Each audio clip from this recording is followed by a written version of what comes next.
Hello everybody and welcome back to another episode of Microsoft Flight Simulator news and updates. And once again, we've got some fantastic information coming to you in today's episode, so stick around.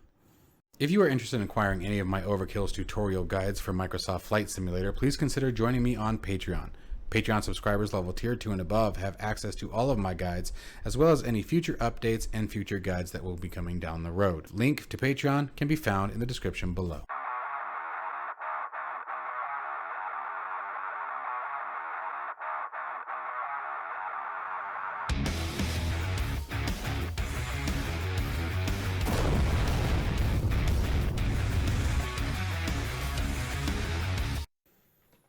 All right, guys, of course, it is 4th of July, so happy Independence Day to all of you who are celebrating today.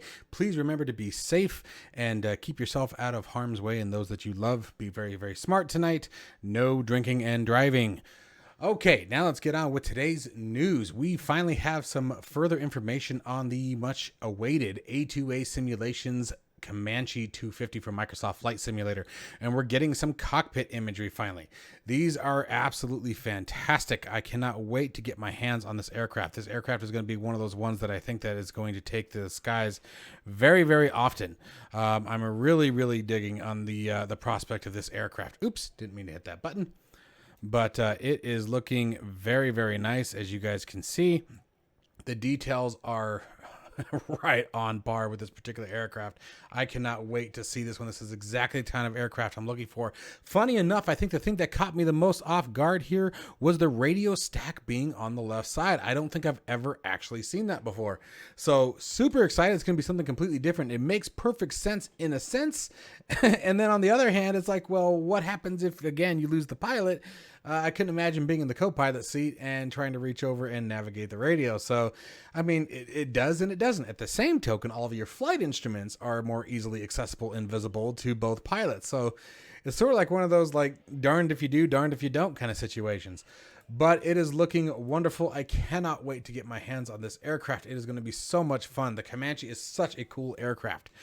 So we don't have a release date as of yet. The aircraft is still in alpha testing. However, the developer states that they are very, very close to moving into beta. And once we get into beta, as you guys know, with most beta development processes, that's the part where they start polishing things out and getting it ready for release. Alpha is your testing, looking for bugs, major issues. Beta, obviously still a little bit of that, but it's more of the polishing phase and truly making sure the aircraft is ready for public performance.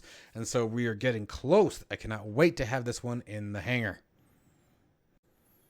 Next one is a real quick touch on FS2Crew's Leonardo Mad Dog Edition for Microsoft Flight Simulator. This was updated, and there were, according to their forums, I had to go back and do a little bit further research on it, but it sounds like there was quite a few bugs in attempting to using FS2Crew with the Mad Dog X. Many of those issues have been resolved, as well as adding a new French and Spanish language pack. Obviously, the language is still spoken in English, as that is the universal language for aviation across the world. But now you get the accent as part of that. So definitely bringing in still the heritage and the nationality further into the simulator, which I think is an absolutely wonderful thing. And again, it's going to help enhance that immersion for those who are native to the language or want to be a part of that. That is I think the language packs in any of these add-ons are a wonderful thing. It brings it closer to home for many. So real quick update on that, guys. Be sure to check out the changelog. If you are a user of this already, you can simply use the product manager and download the update. If not, feel free to go ahead and check out their website. A link to it will be here on the forum or on the FS Elite page if you wish to check that out even further. SimWork Studios gives us an update on the Dash 8. Now, this is a joint project between SimWork Studios and pilots. And for those of you who may not know, here is what the Dash 8 looks like. Okay, so it's going to be another quad engine aircraft used very heavily, I believe, in the Alaskan area from what I could tell, as well as some of the island hopping that we do down in the Caribbean. But it is a very, very elegant looking aircraft. I actually really like the high wing design of this aircraft with the 4 engines. So we can see some further development that is coming along with the cockpit and interior textures. She is an aged aircraft, so a lot of things are going to be far more manual and much less dependent dependent on all of the cool LCD screens that we are used to seeing. And much of the glass cockpit is removed in this particular aircraft. So it's definitely going to get back to the hands-on nature of flying these aircraft. However, a ton of work was done on the aircraft as far as the development. As we can see, it's definitely starting to come together. Now, there is still no further information as far as a release date or anything of that nature yet, but they are very, very excited at the complexity that will be offered with the aircraft, as well as the authenticity and the complete, as they say, and fully animated liveries and modeling with the exterior portion of the aircraft. So again, super exciting to see it. It's going to be another one of those aircraft that hits the hangar, and I think that I'm going to be jumping all over. This definitely looks very, very complex. It looks like a much harder aircraft to fly. So it's going to be interesting mapping some of the controls for this one, but hopefully we'll know more very, very soon. Let's just hope that things keep on coming down the pipeline. Aeroplane Heaven updates the Chipmunk. This aircraft has been in constant development ever since the announcement of the Microsoft Flight Simulator 40th Anniversary Edition releasing in October. The aircraft has once again been updated already, and that's actually quite significant when you think about the fact I think it's only been out for a little bit over 2 weeks, if that. The price is $28.95 US, can be found on either Orbix or the Sim Market. Here is a full list of the changelog if you guys are interested in seeing what has actually been adjusted with the aircraft. Some pretty significant ones as you're looking through it. Definitely a lot of attention is being paid to the overall performance and performance numbers of the aircraft, making sure it's authentic as possible. So again, very, very nice aircraft. I haven't had the opportunity to fly this one just yet, but we are going to be bringing it to the channel as I'm very curious about how this one flies in comparison to some of the other aged aircraft that we have in the sim, i.e. the Flying Iron, Spitfire, the Corsair, you know, those aircraft of similar era and build. It'll be interesting to see how this one compares with those as well. Even though they're from different developers, all of the developers, I would say for the most part, most of the developers, 95% of the developers for Microsoft Flight Simulator seem to all be very on par and working very, very hard to make these as authentic as possible. So it'll be interesting to see, again, how this one compares to some of the other aged aircraft that we have in the simulator currently. Digital Flight Dynamics. I had forgotten all about this. This is a freeware add-on that is being developed by Digital Flight Dynamics, and that is the A350. You have a new 10-minute video which showcases some of the modeling work for the freeware A350 as stated here above on FS Elite's site. Now the cool part is this video actually is a very, very nicely done video that demonstrates everything which looks to be in the raw as an unedited and no post-processing added. Showing all of the features that are currently in place, a lot of the functionality of the aircraft, as well as at the very, very end you actually get to see the plane in action again as stated here in a very early state. So that is a very important to keep in mind. The other very important part to keep in mind, and I'm very, very grateful for, is once again, this is a completely free build. Much like the Flybywire A320 and many of the others that we have seen come to the simulator, these freeware add-ons really set the bar, in my opinion, for some of the payware developers. And I'm hoping that this continues to match up with that of what we've seen from other developers. The Hawker Hunter, the Flybywire A320, the Heavy Divisions 787, and the Salty 747, all freeware development. And do not forget everyone else I've missed, the Got Friends, Got Gravel, all those aircraft that have really gone above and beyond to make these aircraft definitely payware worthy, and keeping them free for the community. I think this is a fantastic way to get your name out there as a developer. Digital Flight Dynamics, I don't remember if they have any other aircraft. I don't recall ever hearing that name before. I think it is very ambitious to be starting with an A350 for Microsoft Flight Simulator, and I do not mean that in a bad way. I think that is an absolutely awesome endeavor, and I cannot wait to see this aircraft. This will be a fun one. It's a much larger aircraft. We start getting some of the heavier transport, some of those longer hauls available in Microsoft Flight Simulator without having to deal with some of the other issues that come with the base software aircraft. So super excited again, and once again, we don't have any further information as to when we are expected to see this aircraft. As we can see, or say here, it is in its very early state. So obviously there's still a ton of work that's yet to be planned and completed with the aircraft, but it's nice to see it in action. I highly recommend you guys click the link that will be down in the description below to this particular page where you can watch the update as well. It is very, very well done.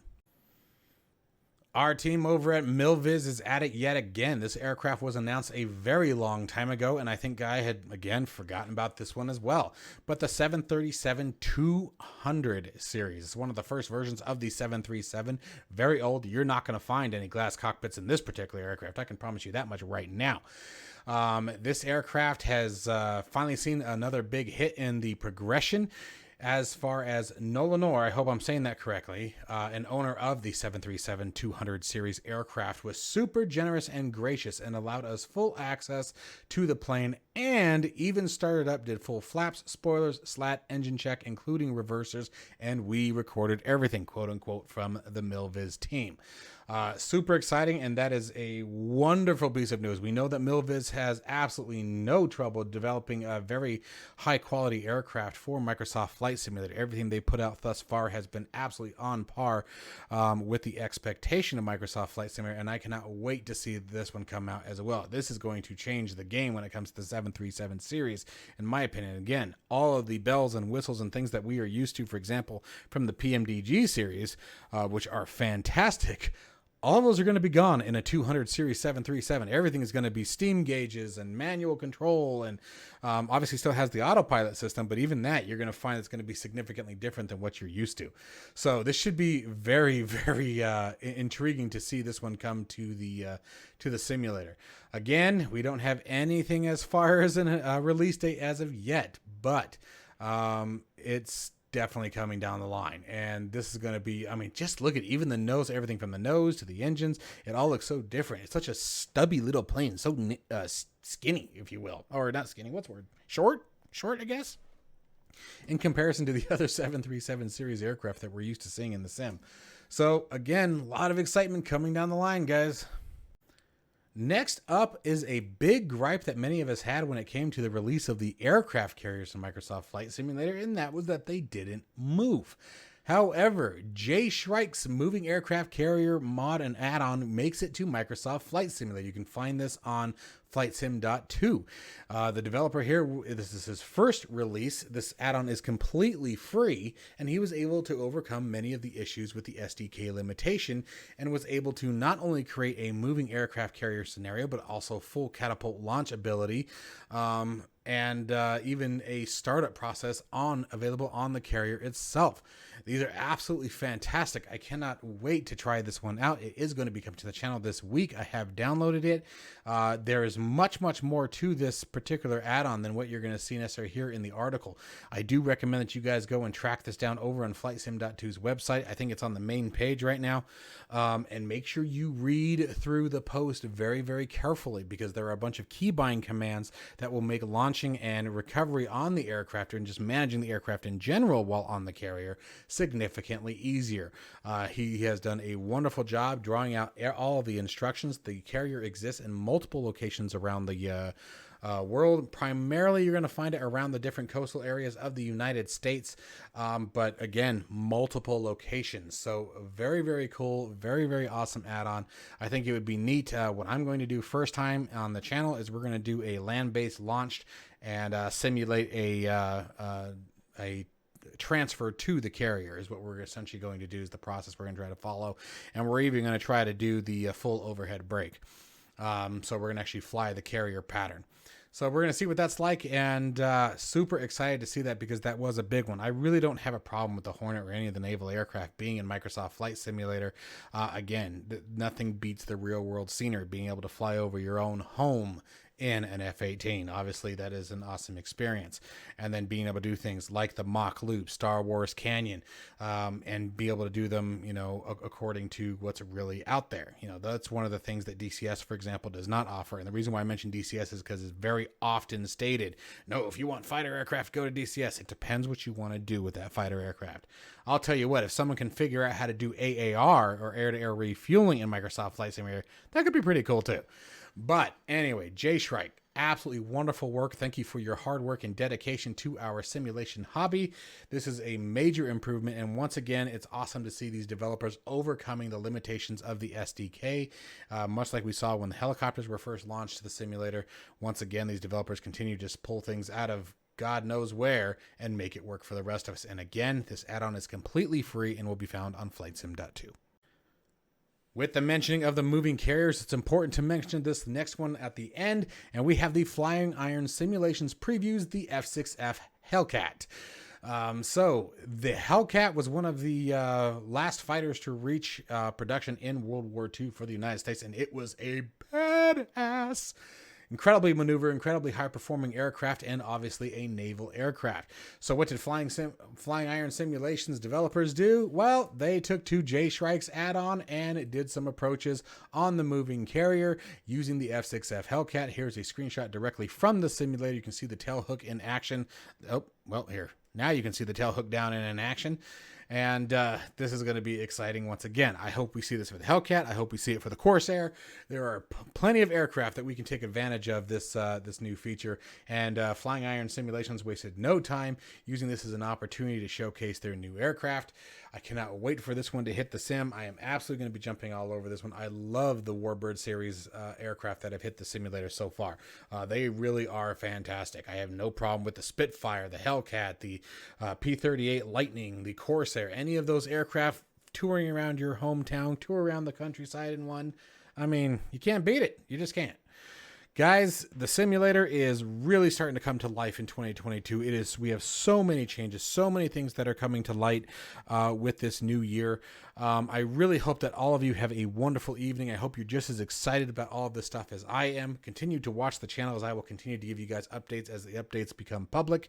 Thank you guys for all of your support. Again, please be very, very safe tonight. Keep your loved ones close. Make sure everyone stays safe and healthy as always. And I'll see you in the next one.